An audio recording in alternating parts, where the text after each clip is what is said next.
Hello, வணக்கம். என்ன குழந்தைகளே, எப்படி இருக்கே? ஸோ போன எபிசோடில் எதோட முடித்தோம்?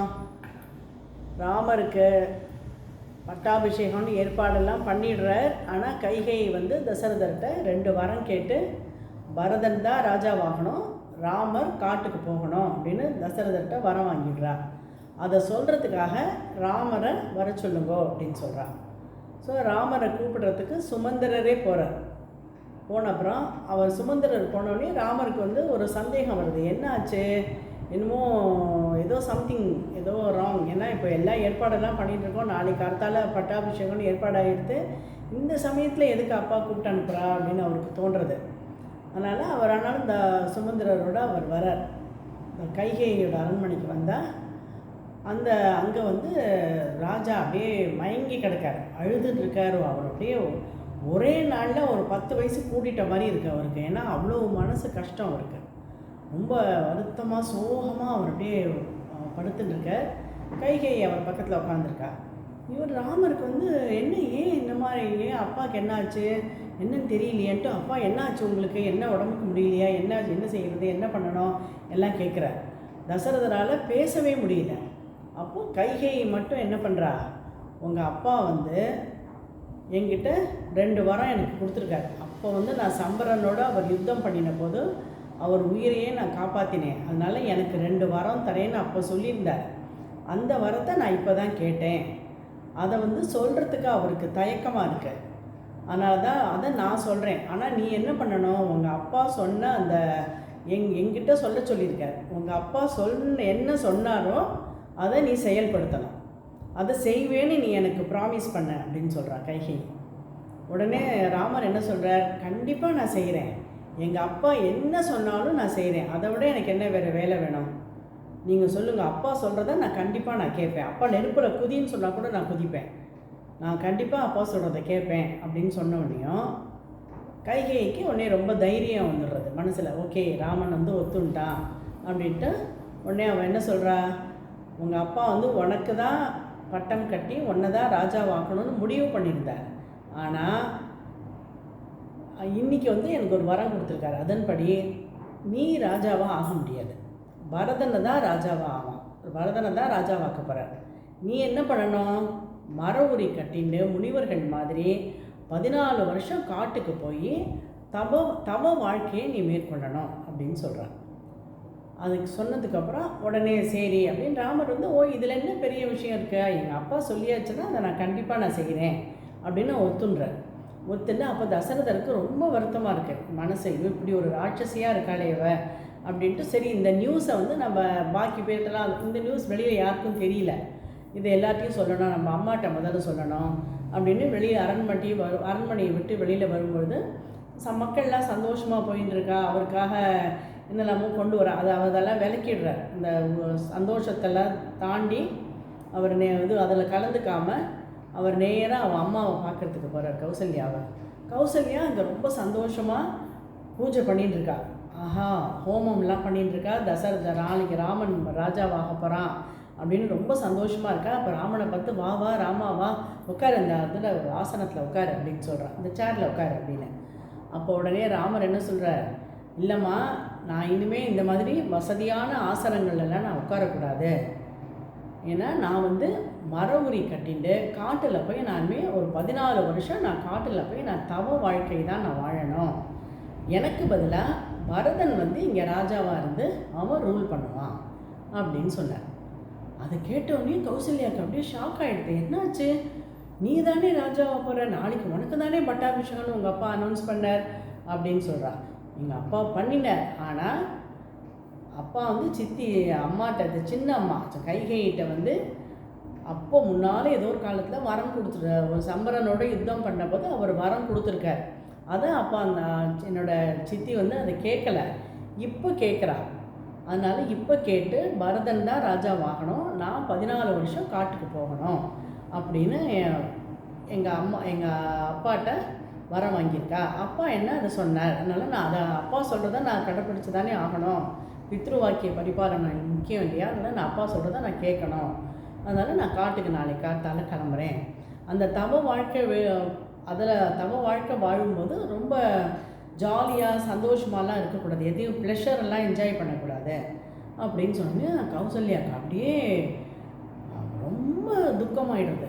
என்னடா அவள் உடனே பெருசாக அழ ஆரம்பிச்சிடுறா. என்ன ராமா உனக்கு போய் இப்படியா, நீ போய் காட்டுக்கு போகணுமா அப்படி இப்படின்னு. அப்புறம் உடனே அவர் வந்து கௌசல்யாவை சமாதானப்படுத்துகிறார். அப்புறம் இந்த நியூஸ் லக்ஷ்மணனுக்கும் தெரிஞ்சுடுறது. லக்ஷ்மணனுக்கு அவ்வளோதான், அப்படி கோவம் வந்துடுறது. லக்ஷ்மணனுக்கு கோவம்னா அவள் அப்பா வேலையும் அவ்வளோ கோவம் வருது.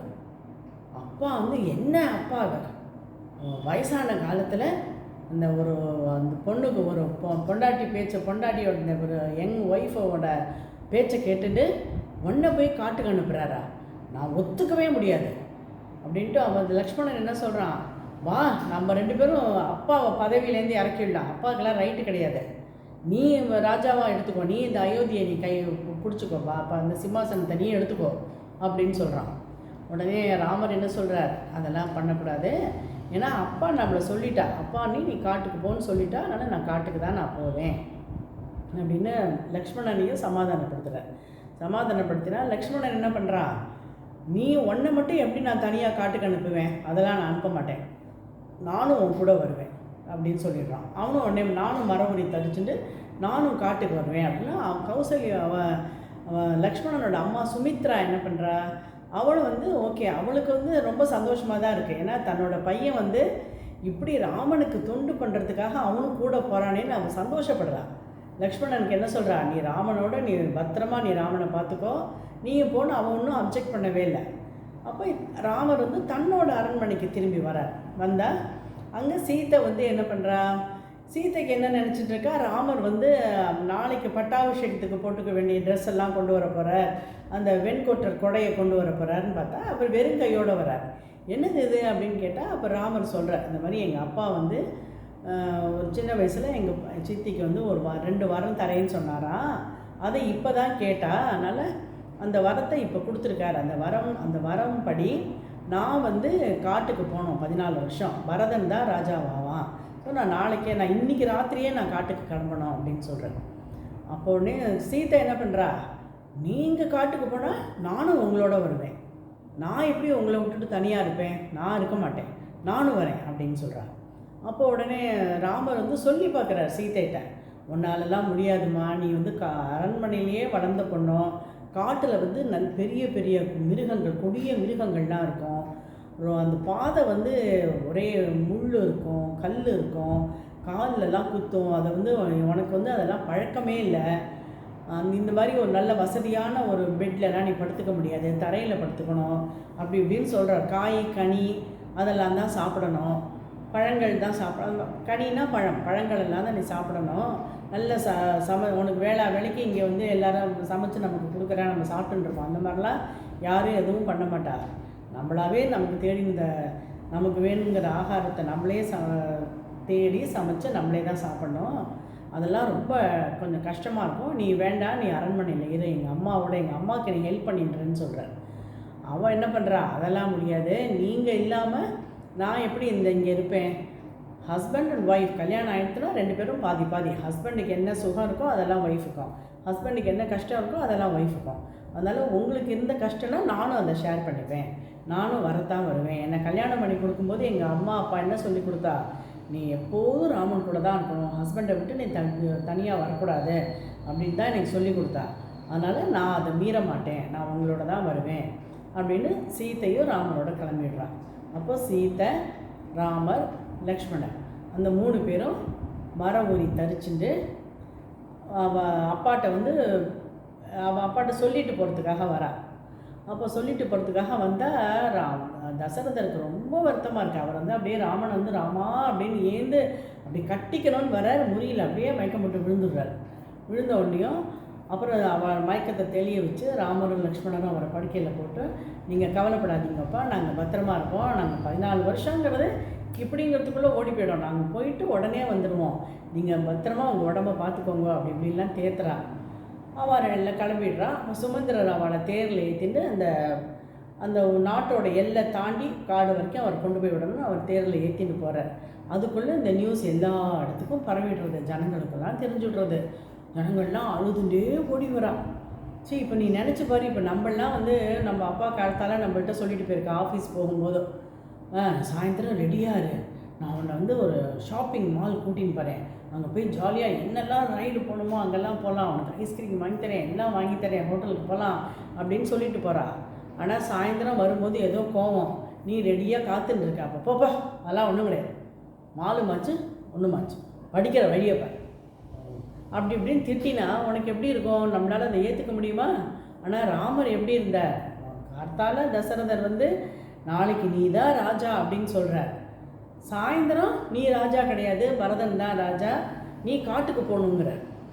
ராமர் எப்படி இருந்தார்னா, அவள் அப்பா வந்து நீ ராஜான்னு சொன்ன போதும் அதே சந்தோஷத்தோடு இருந்தார். நீ காட்டுக்கு போ அப்படின்னு சொன்ன போதும் அவர் வருத்தமே படலை, சந்தோஷமாக இதுவும் அப்பா கூட சொல்கிறது அப்படின்னு சந்தோஷமாக தான் அவர் காட்டுக்கு கிளம்புறார். அப்போ சுமந்திரர் அந்த தேரில் கூட்டின்னு போகிற அந்த ஊர் ஜனங்கள்லாம் பின்னாலேயும் அவளாம் அழுதுனே ராமரை தொடர்ந்து வரா. இப்படி கூட ஒரு ராணி இருப்பாளா, இப்படி கூட ஒருத்தி இருப்பாளா, ராமரை போய் காட்டுக்கு அனுப்பிச்சுட்டாளே, நாங்களும் இங்கே இருக்க மாட்டோம், ராமர் போயாச்சுன்னா எங்களுக்கு இங்கே என்ன வேலை அப்படின்னு அவளும் பின்னாலேயே வரா. பின்னாலேயே வந்தால் அவள்லாம் போய் ராத்திரி அந்த ஊர் எல்லையில் ஒரு இடத்துல தங்குறா. தங்கும்போது ராமர் நடுராத்திரி ஏந்துக்கிறார். ஜனங்கள்லாம் நடந்து வந்த களைப்பில் அவளாம் நல்லா அசந்து தூங்கின்னு இருக்கா. அப்போ ராமர் அவர் சுமந்திரரை கூப்பிட்டு, நீங்கள் என்ன பண்ணுங்க, இப்போ நான் கார்த்தால் விடிகிற வரைக்கும் நான் இங்கே தூங்கிட்டு இருந்தேன்னா ஜனங்கள் மறுபடியும் என் கூடவே வந்துட்டுருப்பா, அவள் என்னை விடமாட்டாள். அதனால் நான் வந்து இப்போவே நாங்கள் கிளம்பிடுறோம், நீங்கள் வந்து தேரை வந்து ஓட்டிட்டு அந்த அயோத்திக்கு போகிற மாதிரி அந்த ரூட்டில் போகிற மாதிரி போயிட்டு அப்புறமா வாங்க அங்கே இது பண்ணிவிடுங்க.